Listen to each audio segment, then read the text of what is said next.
RCR presenta Hablemos de Educación, programa de orientación dirigido a la comunidad educativa del país, con la participación de especialistas del sector, quienes orientarán a jóvenes alumnos, padres de familia y docentes que se interconectarán mediante este canal de comunicación directa. En los próximos minutos, hablemos de educación. Bien, bienvenidos queridos amigos a Hablemos de Educación gracias a Red de Comunicación Regional. Pues después de mucho tiempo estamos volviendo también a los medios y dado por la tecnología, pero queremos acercarnos a ustedes porque creo que el momento que está viviendo el país y en realidad todo el mundo amerita que temas de educación se toquen en este momento. De hecho, en el Perú se ha tocado diversos temas. En el Perú ya tenemos 50 y tantos días de cuarentena y además estamos con una cantidad de contagiados bastante amplia. Y esto viene para más, entonces, pues bueno, creo que y el sector educación ha pasado y está en crisis, definitivamente en el mundo y en América Latina. Como datos rápidamente, 170 países en el mundo pararon sus sectores, pararon los servicios educativos y aproximadamente 130 millones de alumnos han parado las clases presenciales. En el Perú se decidió educación remota, tanto sea por plataforma o por medios de comunicación como radio o televisión. Esto ha traído muchas consecuencias, pero casi nadie, todo el mundo está centrado en ver los aprendizajes. En este programa queremos tocar otras cosas, más allá de los aprendizajes, y por eso quise hacer esta videoconferencia y esta reunión con dos grandes amigos, dos coaches que podrían aportar al todo el tema emocional, socioemocional, que los alumnos están viviendo y que los padres y la sociedad en general está viviendo. Tenemos directamente desde Perú a Jun Shiroma, que está en su casa en este momento, porque esto es, así se trata hoy, el teletrabajo y también es la radio que implicará eso, y la tecnología también nos permite tener a Sebastián Cacasu desde Argentina, pero él está en este momento en el Paraguay, es argentino y vive en el Paraguay. Los dos son coach. Primero quiero darles la bienvenida a ambos porque ya estuvieron una vez en el programa, me acuerdo, y la gente se acordará de ello, pero también ahora estamos en un contexto distinto. Estamos en un contexto distinto y creo que sus aportes serán fundamentales para todas las personas que nos puedan escuchar por medio de la radio y también ¿por qué no?, por las redes sociales. Jun, tus primeras palabras, o Seba, cada uno desea, como quiera. Bueno, voy, gracias, Gustavo, por la invitación.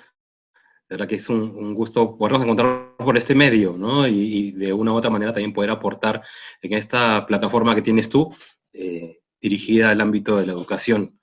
Sí, es preocupante lo que está pasando ahorita. Ya estamos, creo que en el día 56, 57, no recuerdo bien.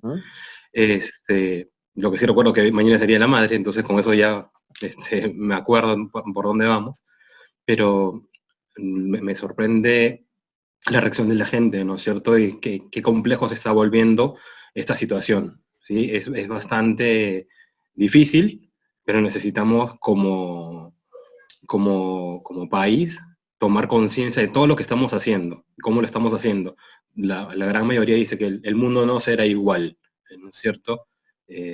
No va a ser igual a partir de lo que cada uno quiera hacer, ¿no es cierto? Y cómo quiera aportar. Esa creo que es la gran tarea.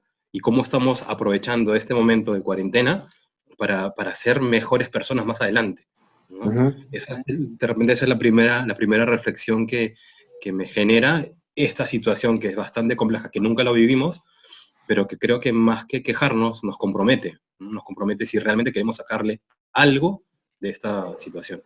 No, me parece fundamental tu reflexión, Jun, porque estás orientado, vas ido directo a la vena en este momento, al tema de la relación y la persona, cómo puede estar enfrentando este momento, ¿no?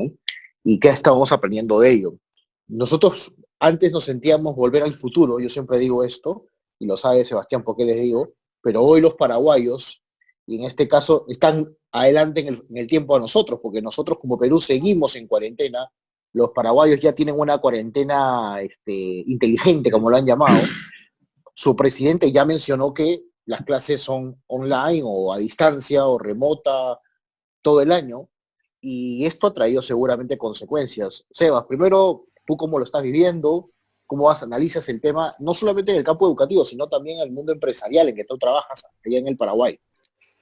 Sí, un poco como decía acá nuestro amigo Jun, es un momento que nunca nos había tocado vivir y es este gran momento de crisis que todos estamos viviendo, ¿no? Pero voy a decir la frase más trillada de esta cuarentena, que toda crisis es oportunidad, pero también entender que las oportunidades hay que empezar a generarlas, ¿sí? Porque lo que estamos viviendo en este momento es también muy peligroso porque hay gente que se está quedando sin empleo, la economía está parada, la educación se está reinventando. Yo estoy trabajando mucho con gente por temas emocionales, por cuestiones que tienen que ver en cómo manejamos las emociones, cómo podemos generar ejercicios, cómo podemos relacionarnos mejor con la gente que nos toca convivir.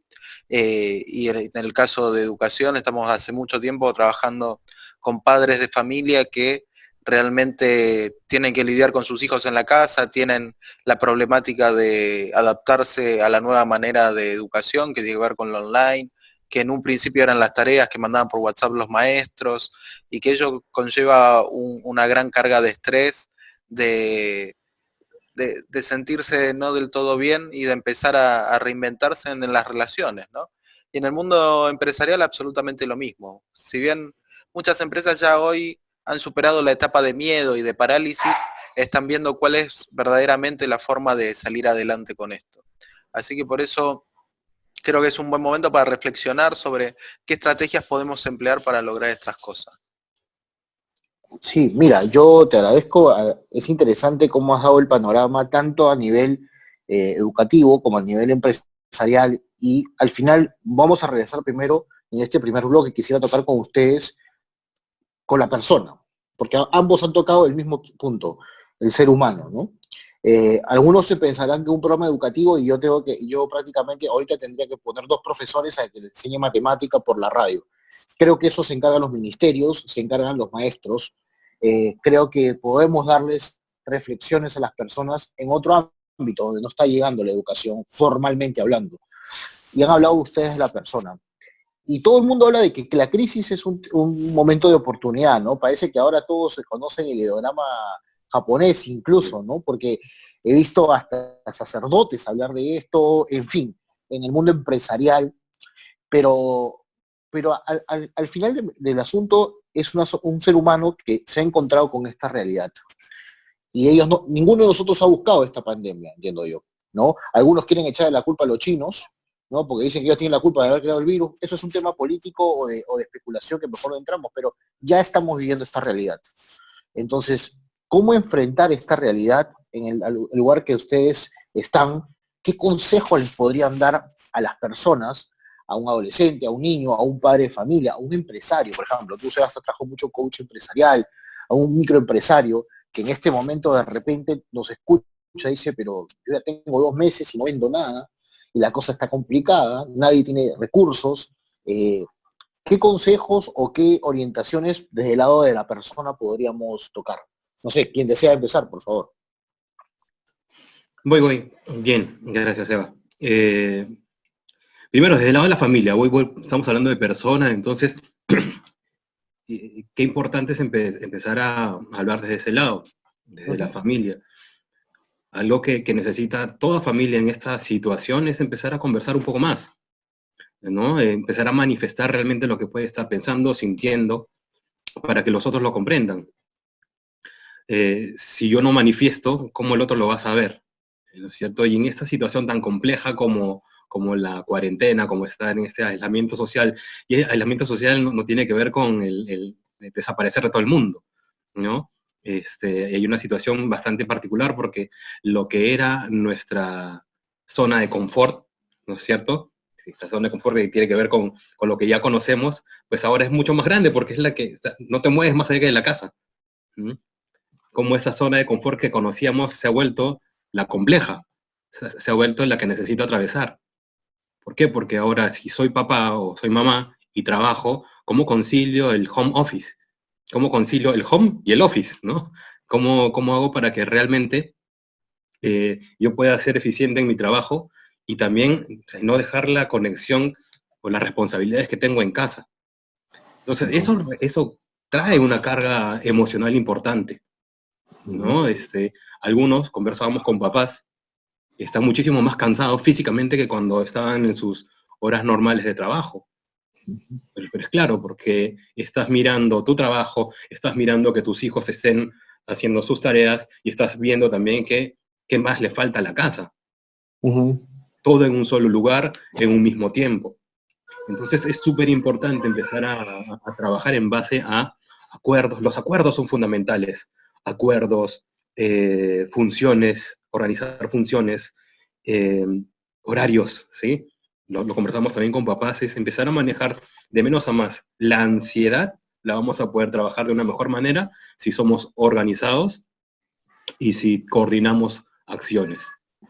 En pocas palabras le estás diciendo lo que los pedagogos decían en su momento, ponerle límites y hacer rutinas, ¿no? Los profesores de inicial son muy expertos en eso, ¿no? Te hablan de las rutinas, te hablan de poner límites cuando, bueno, los hijos están pequeños y te dicen hay que hacerlo, y no solamente cuando van al colegio, pues ahora los toca a los padres ser educadores de sus hijos en ambos lados, ¿no? En la escuela, que es su casa, y en su casa, que es su casa, o sea, ya no hay otra. Y eso es lo que corresponde vivir, ¿no? Y ahora es que empezar a valorar el tema de la educación, ¿no es cierto? Que tiene que ver más con la formación, ¿no? Que no tiene que ver con solamente llenar información, sino que formar. Y yo, mira, hablaste de esto de límites y rutinas, ¿no? Yo lo pondría con un lenguaje que sea aún más, que genere un cambio positivo, desde el generar acuerdos y hábitos, ¿no? Acuerdos y hábitos. Bien interesante, bien interesante. Vamos a regresar sobre eso seguro en el segundo bloque, pero yo quería, antes de ir a la pausa, hablar con Sebastián, que es el empresario, ¿no? En el Perú tenemos mucho agricultor, campesino que nos puede escuchar, o taxista que ahora no puede si no tiene la licencia, en fin, todo un parámetro. Hay 70% de informalidad. En el Paraguay seguramente también habrá mucha informalidad. Somos países del tercer mundo, no somos Estados Unidos o España o Italia, ¿no? Hoy día leía un artículo de Fernando Rospigliosi, por ejemplo, y decía que en Estados Unidos les han dado $600 por semana, han aplicado el seguro que tienen de desempleo. Lógico, porque la informalidad ya es casi nula. Aquí tenemos otra situación. Y de repente a muchos empresarios les va a tocar reinventar sus negocios. De eso, ¿qué experiencia tienes? ¿Qué consejo les podrías dar a las personas? Y acá trabajamos con muchos empresarios que el primer mes, obviamente todo el mundo con miedo y paralizado. Pero a partir de ahí empezamos a trabajar con los empresarios para que apliquen este modelo Kaizen de mejora continua. ¿Y Kaizen qué recomienda? Recomienda primero, ¿sí?, abrir la conversación. Porque todos tienen ideas de mejora, todos tienen ideas de innovación, todos tienen ideas de cómo empezar a reinventar el negocio, qué otros servicios se pueden ofrecer, son los que están en contacto con los clientes y saben la situación de los clientes. Y muchas veces empresarios sorprendidos, ¿no? Me dicen, no sabes la cantidad de ideas que me tiró mi gente.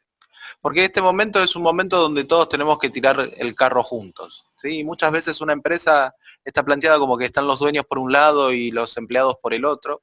Y en este momento donde es crítico, donde han bajado sustancialmente las ventas en casi todos los rubros, las empresas tienen primero la misión, creo yo, y la responsabilidad social de que su gente siga trabajando de alguna manera, ¿sí? Y asegurar la continuidad del negocio.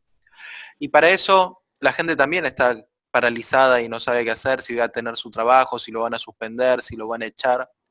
Y yo creo que este es el gran momento en el cual los empresarios tienen que hablar con su gente, sea que tengan la respuesta o que no tengan la respuesta de qué es lo que va a ocurrir. Porque es preferible que alguien se acerque y te diga, mira, no sé qué es lo que va a pasar, pero ¿qué se te ocurre para que podamos seguir trabajando?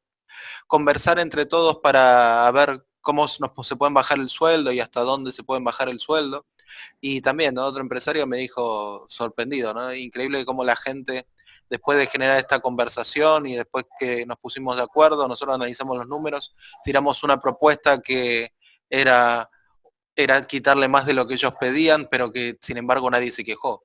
Y eso es obvio porque realmente nadie quiere quedarse sin su trabajo, sin su sostén hoy. Por eso también yo creo que como primera recomendación es empecemos a abrir la conversación. ¿Sí? Que se acerque el empresario, los accionistas, que se acerquen con todo su equipo, porque lo que sienten hoy es incertidumbre. ¿Sí? Si no está el panorama claro, la gente está asustada, tiene miedo y no va a reaccionar. Y lo que nos piden siempre con Jun como coaches, ¿no? Cómo hacer para que la gente tenga más sentido de pertenencia, se ponga la camiseta. Y este es el momento donde eso ya está planteado. Si la gente, si se le abre la conversación, se va a poner la camiseta seguramente. ¿Por qué? Pues no tiene otra alternativa. Es o nos ponemos la camiseta y vamos todos juntos ahora, ¿sí? O nos vamos a quedar sin trabajo, la empresa va a tener que cerrar, va a tener que quebrar y todos nos vamos a quedar en una instancia de perder. Y por eso yo creo que cómo abrir esta conversación para que cada uno pueda aportar las ideas que tiene. Y a los empresarios no solamente abrir la conversación, sino también abrir la mente. Porque a veces el empresario cree que es el que tiene todas las respuestas y no termina funcionando. Por eso realmente abrir la mente, empezar a escuchar a los demás y entre todos seguramente van a poder construir algo muchísimo mejor y superador. Yo siempre digo que lo que pase en este momento de cuarentena y en estos primeros meses, las empresas que logren pasar esta crisis se van a ver muy fortalecidas. Las que no superen esto, lamentablemente van a tener que morir.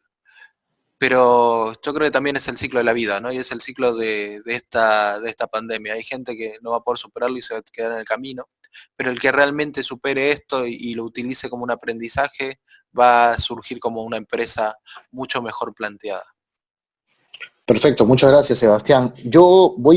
Vamos a ir a una pausa, pero quiero dejar el siguiente bloque. Ustedes, si bien son coach, también son docentes. Y quisiera que en el siguiente bloque hablemos sobre la función docente. Los retos que han tenido, algunos han tenido cercanía con algunos docentes, sé que Juntos ha hecho algunos webinars incluso sobre cómo se está sintiendo el docente en este proceso, porque no es fácil, porque tiene la misión de enseñar, tiene la misión de ser padre o madre, porque tiene la situación, ingresos para casa, en fin, hay un contexto. Y sí, en el tercer bloque sí me gustaría hablar de los programas que estamos ya llegando acá a Perú, bueno, ya en Paraguay están empezando unos programas, es bueno que la gente sepa, porque también es tiempo de formación. Aprovechar que la formación ahora ha bajado sus costos, ahora está mucho más accesible, entonces podemos hacer cosas. ¿Sí? Vamos a una pausa y regresamos en Hablemos de Educación. Bien, queridos amigos, regresamos en Hablemos de Educación y les dejaba a ustedes una pregunta. Los docentes. Los docentes son personas que hoy están viviendo una situación particular. Particular porque yo le llamo, tienen la función de ser padres, madres, esposos, esposas, en fin, y a la vez tienen que buscar sus ingresos y a la vez tienen que enseñar. Y muchas veces tienen hijos que están también en edad escolar, ¿no? O universitaria. ¿Alguna impresión que hayan tenido de esto? De repente han conversado con algunos. Sí, y además tienen que aguantar sí, a los padres, ¿no? Exacto, y aguantar a los padres que les escribimos y los llamamos y decimos, oye, ¿sabes qué? Quiero esto, quiero lo otro, no le llega el archivo tal. ¿Qué experiencia han tenido? ¿Han conversado con alguno por ahí? De repente con alguna cercanía. Sé que tú tuviste un webinar en un momento con gente de colegios. ¿Cómo lo están viviendo? Esa es la gran pregunta. Hemos estado conversando con papás, he podido conversar con los mismos adolescentes y también con docentes, y docentes de todos los ámbitos, ¿no? Desde el nivel inicial hasta el superior. Primero paso por el tema de los adolescentes, que es algo que también me gusta comentarlo. Muchos de ellos, que de repente para nosotros, para nuestra mirada sería sorprendente, están tranquilos. O sea, muchos de ellos están tranquilos porque tienen esto, ¿sí? Y ellos, sus vínculos están acá, entonces ellos están mucho más adaptados en esta situación.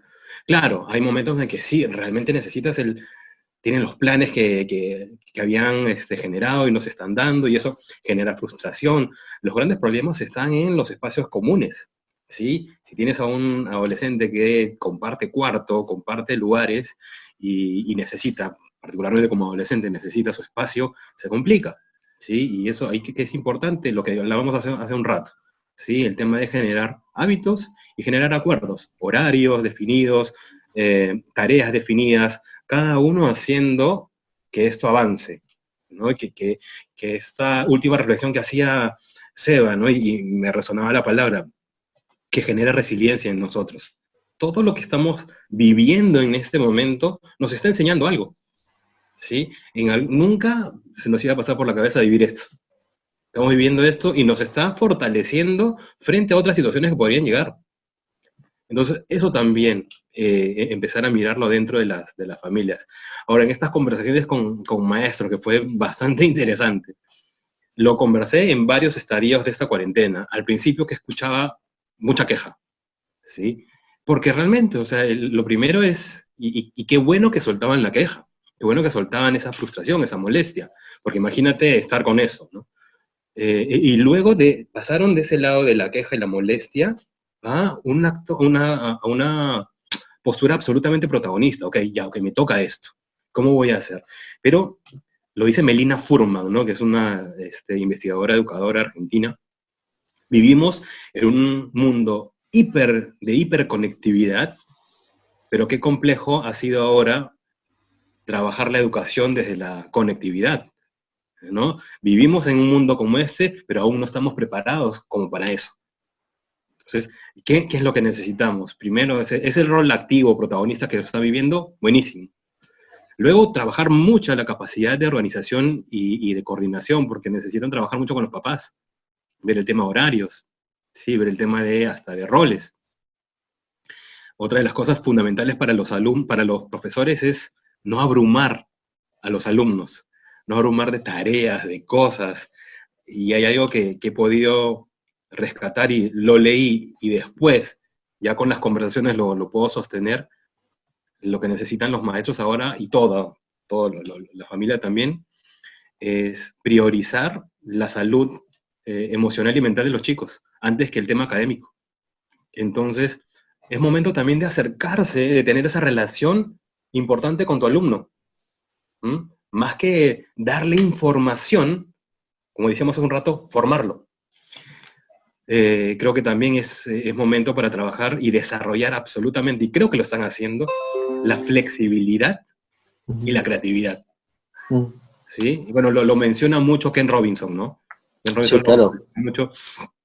Y creo que se está dando, nos llegan, ¿no?, por las redes videos hermosos de profesores cómo buscan llegar a sus alumnos, profesores ya bastante mayores que no estaban muy relacionados con la tecnología y haciendo su mayor esfuerzo, que hasta a algunos nos genera mucha ternura, ¿no es cierto? Porque hay mucho amor detrás de eso.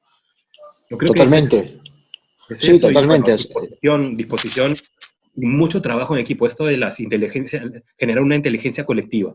Lo que a mí me funcionó, compartirlo con otros maestros y generar comunidad que se pueda fortalecer. Puede ser fundamental.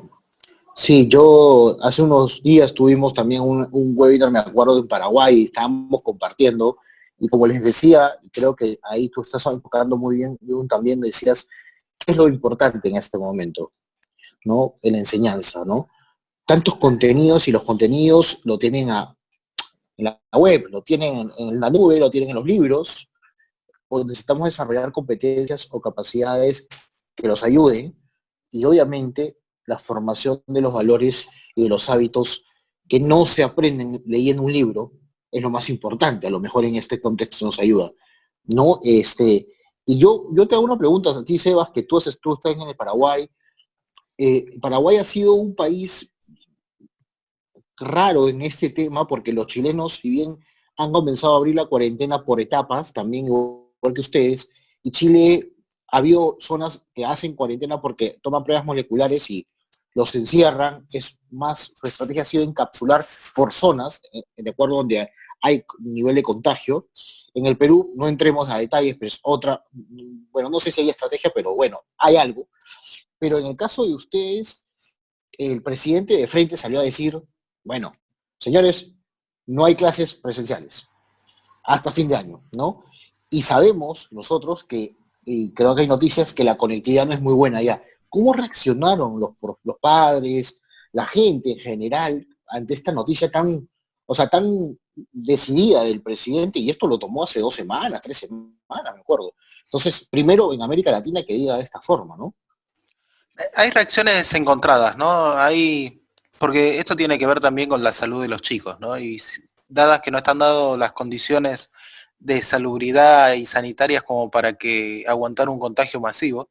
Yo creo que de todas maneras, por más que hubieran abierto las clases, en un principio planteaban julio, después septiembre, realmente los padres, y hablé con muchos padres, dijeron, yo no sé si lo voy a volver a mandar al colegio, ¿no? Por lo menos este año. Si hay un problema en el interior grande en cuanto a conectividad, el 86% de la gente del interior no tiene conectividad a internet, y eso es un desafío muy grande, pero se están abriendo alternativas que la conectividad sea por celular, están negociando con las telefónicas para que todo lo que tenga que ver con contenidos del Ministerio de Educación sean liberados, con lo cual cualquiera puede acceder sin tener un abono de internet. Pero sí están con la discusión de a ver si está la plataforma de manera adecuada o no. Pero yo voy más allá de los contenidos. Me parece que el contenido educativo hoy no es el problema, como bien lo planteaba Jung. Hace unos años atrás una pedagoga me decía que enseñar tiene que ver con cambiar los hábitos y cambiar las conductas, ¿no? Y yo creo que la gran conducta que hoy poco se está trabajando tiene que ver con lo emocional, con empezar a trabajar con los chicos a ver cómo se sienten, ¿no? Porque también los docentes, muchos están en deuda con ese tipo de materias. Y yo siempre relaciono a las emociones como el agua, porque el agua cuando se estanca se empieza a pudrir, ¿sí? En cambio el agua vive cuando circula. Y lo peor que nos puede pasar en este momento es que estas emociones que estamos teniendo de miedo, de incertidumbre, de hastío, de ira, se queden estancadas no solamente en los niños, en los adolescentes, sino también en los adultos. Porque eso va a traer aparejado un problema de salud mental muy grande que vamos a necesitar muchísimos recursos para poder resolverlo, ¿sí? Tengo mi socia es psicóloga, ¿no? Y ella dice, después que termine esto me lleno de plata porque van a venir todos con ataques de pánico, con ira, con frustración, con fobias. Y es realmente la gran amenaza que tenemos hoy como sociedad y que se puede resolver muy fácilmente, ¿sí? Tenemos que empezar primero a reconocer qué es lo que nos pasa, después a poder manifestarlo, conversarlo con la gente que tenemos alrededor, sin miedo, sin tabúes, no pasa nada decir que uno tiene miedo, pero crecimos en un ambiente y más de nuestra generación para arriba, en una sociedad donde demostrar las emociones estaba mal, donde los machos no lloran, donde no tengas miedo, ¿sí? Y a ocultar estas emociones. Hoy más que nunca tenemos que darnos cuenta que tenemos que expresar lo que sentimos. Encontrar la manera correcta de expresarlo. Porque Aristóteles decía, enfadarse es fácil, lo difícil es enfadarse con la persona correcta, en el grado correcto, en la circunstancia correcta. Y para eso requiere todo un trabajo y creo yo que hoy los docentes tienen que orientar más sus clases online a generar esta conversación, ¿no? De cómo se están sintiendo, qué es lo que le está pasando, por qué del desgano, empezar a hablar del origen de las emociones y generar quizás hasta cierto espacio de catarsis con los chicos para no quedarse solamente en el contenido. ¿Sí? Porque el contenido lo pueden recuperar en algún momento, pero triste sería terminar esta etapa y que realmente tengamos que entrar en una segunda etapa después a trabajar mucho la salud mental de los chicos, adolescentes y los adultos. No, totalmente, totalmente interesante tu reflexión que estás dando, porque mucha gente, sí, yo creo que estamos en el riesgo de pensar que los contenidos es la clave para salvar el año escolar o salvarla, bueno, en la universidad es más complejo si quieres llamarlo, pero hablo de los adolescentes y niños, creemos que los contenidos es lo primero, ¿no? Y cuando a veces en la educación básica lo que necesitamos formar es valores, hábitos, competencias, y muchas veces el mercado ya pedía habilidades emocionales, las habilidades blandas que se les llama, y eso ustedes lo saben, las habilidades blandas no se aprenden leyendo un libro, ¿no? Por más bueno que sea un libro, o por ahí leyendo, haciendo investigaciones sobre eso, ¿no? Eso lo hacen en la práctica, si no, pues esto no tiene sentido, lo tienes que vivir y tienes que entrar al ser de tu persona para poder trabajarlo, creo yo. Bien, yo creo que este tiempo implica eso, pero vamos a ir a la pausa y sí creo que es un tiempo interesante que también se está planteando en el mundo. Las universidades, los centros de formación están teniendo un problema, es cierto, la virtualidad es un tema, pero también se abre un espacio de la formación. Las empresas, las instituciones, las mismas personas, Lo primero que se corta cuando hay un tipo de crisis o recesión es la formación, ¿no? Ujú. Y yo la pregunta que les hago al empresariado y les hago a las personas que también quieren seguir estudiando o dicen, bueno, ahora este año ya no voy a estudiar nada porque estoy en crisis, la pregunta es, ¿de dónde te van a venir las ideas y las soluciones si no te formas o por lo menos abres un panorama más allá, ¿no? Leyendo el periódico, disculpen, no creo que vengan muy buenas ideas, al contrario, todos los periódicos son fatalistas hoy por hoy, ¿no? Que todos los días escuches que tenemos tanto índice de muertos o tantos han contagiados, no sé cuánto te anime, ¿no? A tener buenas ideas, buenos pensamientos. Entonces vamos a una pausa para que ustedes nos puedan decir qué estrategias de formación, qué tipos de formación podemos tener. ¿Sí? Vamos a una pausa, queridos amigos, y regresamos en Hablemos de Educación. Regresamos, queridos amigos, a Hablemos de Educación, y antes de la pausa les había dejado a ustedes ya la pregunta. La pregunta es, ¿qué tipo de formación? ¿Qué momento? ¿Es un momento oportuno para formar en ese tiempo de crisis? Porque las empresas, ya les digo, y las personas no quieren invertir. O es lo primero que dicen, le corto la formación, le corto la capacitación. Y ustedes hacen capacitación en empresas, hacen formación. Yo creo que es un error, no sé si ustedes me digan, estoy en lo cierto, ¿no?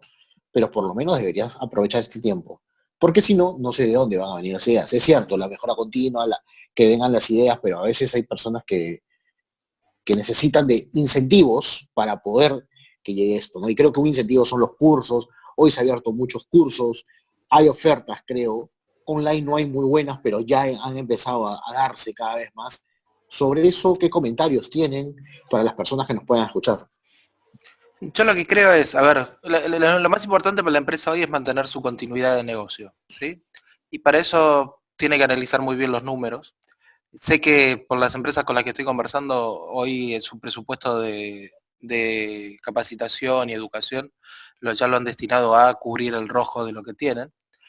Pero yo creo que más que capacitación hay que buscar como contención y sí formación en cuestiones muy básicas y puntuales, ¿no? Cómo damos herramientas emocionales a la gente, cómo hacemos para enseñarles cómo es la nueva manera de comunicarse, que ya dejó de ser one-to-one para convertirse en algo virtual, cómo hacemos reuniones virtuales, cómo podemos comunicarnos mejor de esta manera. Eso sí creo que es clave, pero muchas empresas tienen que cambiar su paradigma que capacitación era un costo y empezar a verlo de una manera de inversión, ¿sí? Pues si la empresa sigue viendo esto como un costo, realmente las ideas se acaban en algún momento y siempre es bueno empezar a generar que se empiece a mover la cabeza a partir de estas capacitaciones que no sean de contenido solamente, sino también que sean más de coaching grupal, de generar el espacio, de tirar la pelota, de ver cómo se pueden generar ideas, cómo se pueden coordinar las conversaciones. Porque el estilo de liderazgo que necesitamos ahora es un estilo de liderazgo muy colaborativo, ¿sí? De tener que ser muy empático para conversar con los de arriba, con los de abajo, con los del costado, con los de las otras empresas incluso. Pues yo creo que en este momento se tienen que empezar a dar fusiones de empresas, ¿sí? Pues necesitamos ser más eficientes. Y en las empresas que se fusionen y logren mejorar sus core de negocios realmente van a ser una muy buena oferta. Lamentablemente también hay empresas que van a tener que dejar parte de sus divisiones y y sus sectores que no van a poder funcionar más operativamente con el panorama nuevo, sí se van a tener que desprender de ellas. Pero sí vamos a tener que empezar a fusionar algunas empresas para que entre todos se puedan salvar, ¿no? Y eso creo yo que el gran aprendizaje que nos tiene que quedar a todos después de esta época es cómo entre todos salimos de esta, ¿sí? Porque fíjate las características de este virus. Si hay realmente alguien que no incumple, que se corta solo, que es individualista y que hace lo que quiere, con solamente esa persona que se contagie, después va a contagiar primero a su familia, después a la gente que tiene cerca y esto se multiplica exponencialmente. Por eso creo que esto llega en un momento en que como sociedad estábamos demasiado enfocados en nosotros mismos y podemos a partir de esto cambiar el paradigma de lo que somos como sociedad. No, me parece muy interesante. Gracias por la reflexión, Sebas. Jun, tú coméntanos un poquito sobre el tema de la formación, Sí, apostar, no apostar. muy alineado con Seba, leí hace poco un informe de cuáles son las empresas que van a subsistir, ¿no? Hablan de las grandes, las súper grandes, y después aquellas que son únicas en su rubro, ¿sí? Esas van a seguir, y después van a subsistir aquellas que empiecen a fusionarse, es lo que decía Seba hace un momento. Entonces, es lo que te mencioné hace un momentito cuando hablábamos de la inteligencia colectiva, ¿no? Entonces sí, necesitamos o va a necesitar juntarse la gente para poder avanzar, ¿no? El ámbito solamente individual no va a funcionar. Entonces, y además aprovechar porque hay oferta, hay una gran oferta, y revisar también, ¿no? Porque hay de todo, pero hay una gran oferta ahora de cursos, capacitaciones, webinars, que están permitiendo tener mayor información, ¿verdad? A ver, una cosa es información, otra cosa es saber, ¿no? Entonces, es un buen momento ahora para generar información y con la experiencia que cada uno ya tiene, transformarla en saber. Es una gran oportunidad para eso.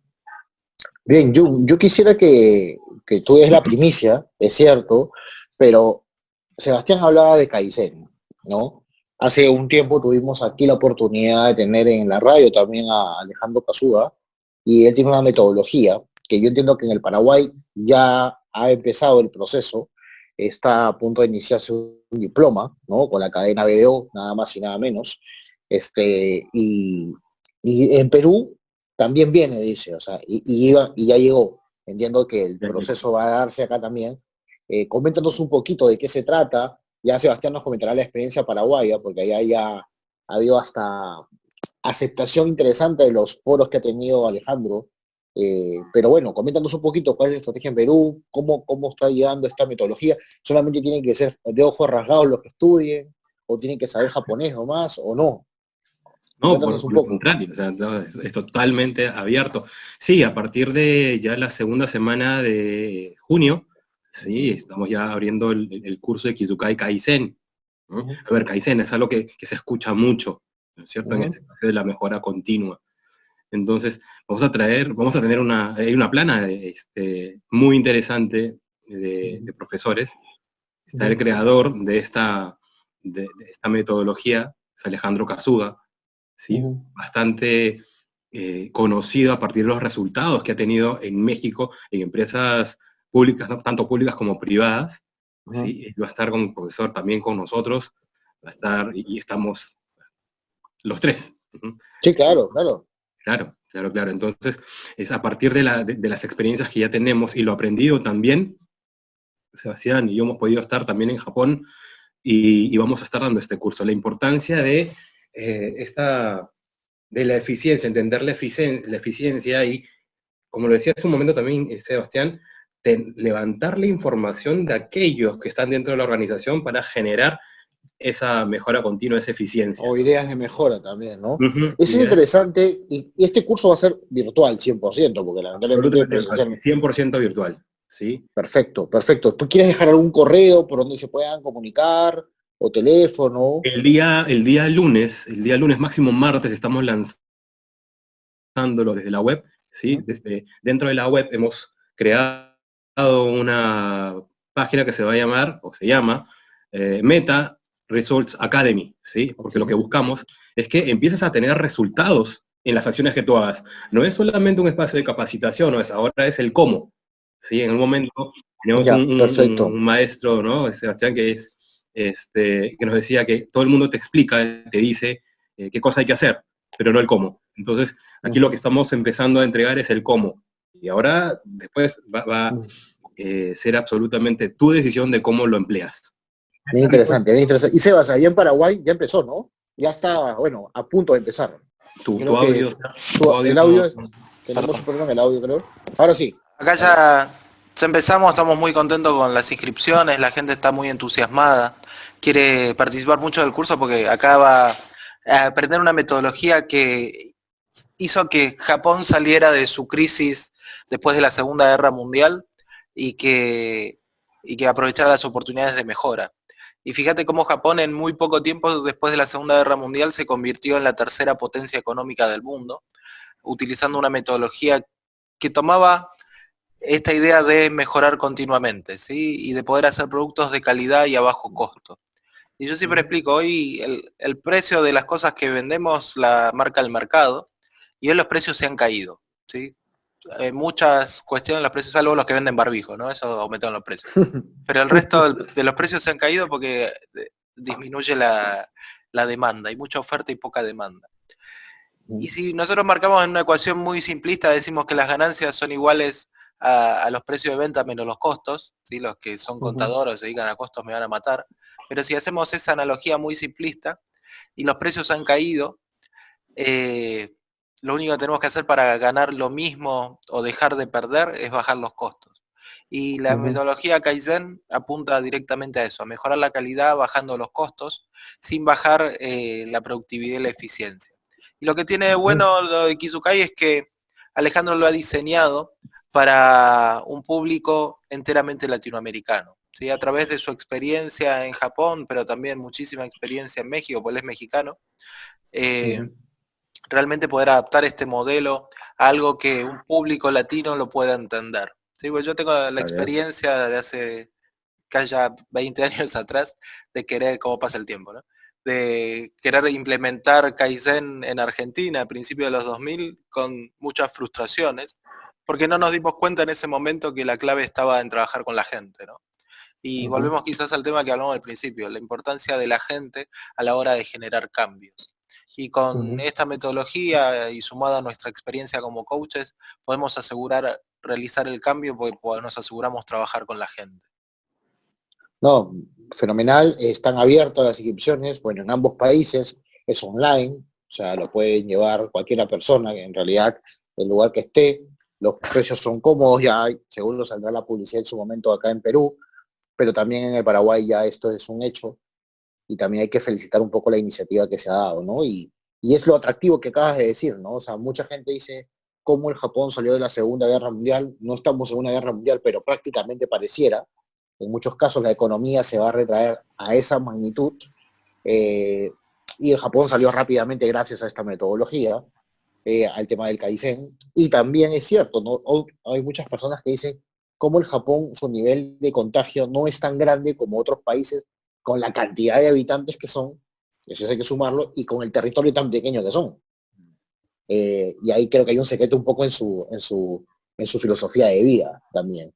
Y eso podrían ellos exportar, y bueno, y ustedes estamos trayendo un poco la metodología para que la gente pueda conocer, y no se trata de un tema de tener un apellido Nikkei o japonés y los ojos rasgados, sino es un tema ya más cultural y la formación personal, ¿no? Entonces creo que desde acá ya los invitamos, ¿no? Abiertamente para que las personas que estén interesadas puedan acercarse y puedan contactarse ya con Jun, ya después nos hará los contactos para poder, para que sepan que este programa se está abriendo. Y también tendrá la participación de Alejandro Cazúa, definitivamente. Bien, quiero dejarles algunas últimas palabras que quieran decir a las personas que nos han escuchado, una breve reflexión. No sé, Sebastián, primero tú, por favor, que estás un poco más lejos. Un poco más lejos. Territorialmente hablando. Ok, ya me quedo con este concepto japonés que se llama kintsugi. Kintsugi es el arte de pegar con oro, ¿sí? Las vasijas que se han roto. Y yo me acuerdo cuando era muy chiquito, en la casa de mi abuela había estas vasijas que parecían todas rotas, pero que estaban pegadas con oro. Y como era chiquito y no sabía, decía, pucha, tan pobres somos que no podemos comprar uno nuevo y tiramos este. Pero después cuando fui grande me fui enterando, porque mi abuela me quería explicar y yo no la escuchaba, pero que esto es un arte que es el arte de la resiliencia, ¿no? El arte de salir fortalecido después de las crisis y de las derrotas. Y yo creo que lo que tenemos que trabajar mucho en este momento es la resiliencia. Es cómo empezamos a pegar nuestras cicatrices, nuestros dolores, nuestros miedos, y empezamos a reconstruirnos a partir de eso. Porque el que se quiera quedar estancado en el miedo o paralizado, ¿sí? Va a ser el gran perdedor. Y lo que necesitamos hoy es generar ideas de mejora, es reinventarnos, es salir de la zona de confort y empezar a cambiar incluso de rubro, de profesión. Las empresas pueden hoy dedicarse a otra cosa. Todos conocemos Toyota como la gran fábrica de automóviles, pero Toyota no empezó vendiendo autos, empezó vendiendo telares, ¿sí? Nintendo todos lo conocemos porque vende PlayStation, sí, pero Nintendo empezó fabricando juegos de cartas. y todas las empresas hoy necesitan dejar de mirar solamente su nicho de negocio, lo que venían haciendo, porque por ahí no va. Empezar a ver qué otras cosas diferentes pueden hacer. Y a partir de eso, ¿sí? la resiliencia y el liderazgo para la reconstrucción va a ser positivo si los líderes abren su mente, abren sus orejas y empezamos a tener una conversación entre todos. Muchas gracias, Sebas. ¿Tú, Jun? Sobre la misma línea, ¿no? Esto que nos invita a pensar un poco, Sebastián, yo quiero regalar 3 preguntas que van a apoyar mucho para poder llegar a ese lugar, ¿no? 3 preguntas que están relacionadas al camino. El camino, cada uno tiene su camino, cada uno está avanzando, ¿no? Cada uno tiene su objetivo. La primera pregunta que quiero hacerte es, ¿qué cosa estás haciendo que termine funcionando y te mantiene en el camino hacia el objetivo que tú quieres? 1. ¿Qué estás haciendo que te funciona? Segunda pregunta, ¿qué cosa estás haciendo que te está empezando a alejar de ese lugar que tú quieres llegar? ¿Sí? ¿Qué cosa estás haciendo que te aleja? Y la tercera pregunta es, ¿qué cosa estás haciendo que te está alejando aún más del objetivo que tú quieres? Y esto tiene que ver con generar conciencia, ¿sí? Generar conciencia en tu hacer, en este caso, ¿eh? Para poder ver y cambiar, ¿sí? Cambiar ciertos programas mentales que tú ya tienes, para poder empezar a tener nuevos resultados y llegar a este espacio que nos invita Sebastián, ¿no?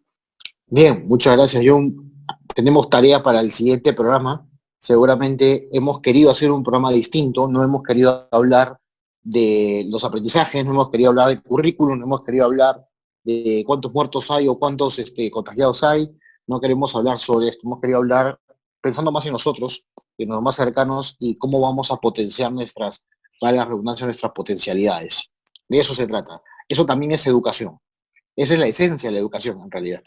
No es lo otro, ¿no? Entonces, por eso hemos caído en este tipo de programa. Muchas gracias por haberme dado su tiempo y porque todas las personas que nos escuchan, estoy seguro, en lo más recóndito de las zonas rurales que nos escuchan en este programa, llegará una voz distinta y no solamente malas noticias, sino al contrario, en ese lugar donde estén, viendo ese campo que tenemos hermoso en el Perú, puedan reflexionar y saber que son parte y estamos pendientes también con ellos, porque al final juntos vamos a salir de todo ello. Muchas gracias por haber estado con nosotros y regresamos en una próxima edición de Hablemos de Educación. Hemos presentado Hablemos de Educación con el licenciado Gustavo Nakamura. Hablemos de Educación.